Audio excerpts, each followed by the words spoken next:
Hello everyone, welcome to English Shorthand classes. Exercise 7. Get ready for the dictation. Start. Mr. President, the significant advancement of the UN's reform agenda this year in an area that is clearly a priority of our times, gender equality and women's empowerment, is a matter of satisfaction to my delegation, particularly given the proactive role played by India in the negotiations. I wish to reiterate our strong commitment for UN Women and its strengthening. The review of the Human Rights Council this year should contribute to the Council's role as an effective and credible mechanism.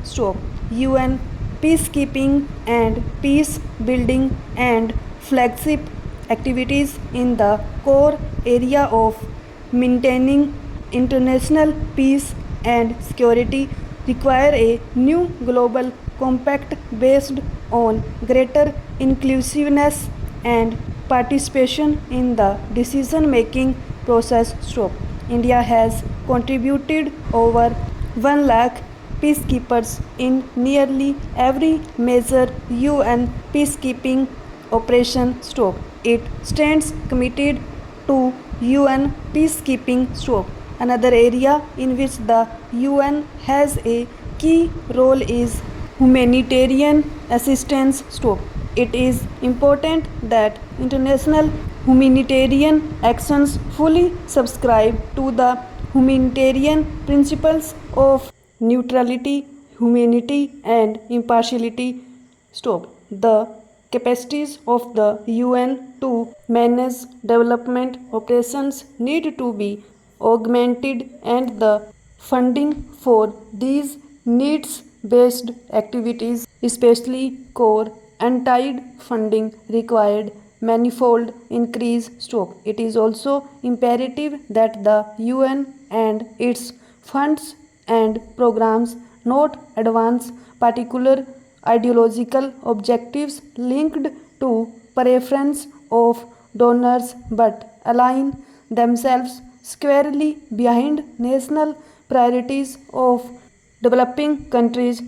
India, within its means, has consistently contributed to the developmental and humanitarian activities of the UN, including by way of South cooperation through NEPAD and the Indian Brazil South Africa Trust Fund with the UNDP. Mahatma Gandhi once described poverty as the worst form of violence.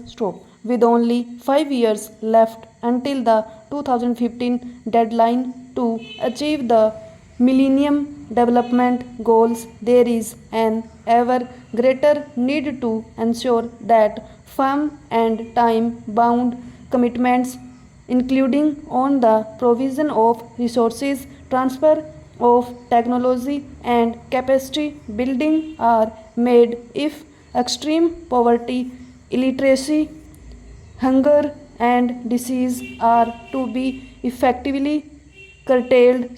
My government accords the highest priority to the attainment of the Millennium Development Goals. We in India understand that there can be no peace and progress unless poverty is eliminated and the fruits of development and progress shared among all countries and people. In this context, we believe that special attention needs to be focused on the least developed countries, the landlocked developing countries, the small island developing status, the African countries, and others who are vulnerable and need special support to make them institutionally strong and economically resilient to overcome their myriad challenges.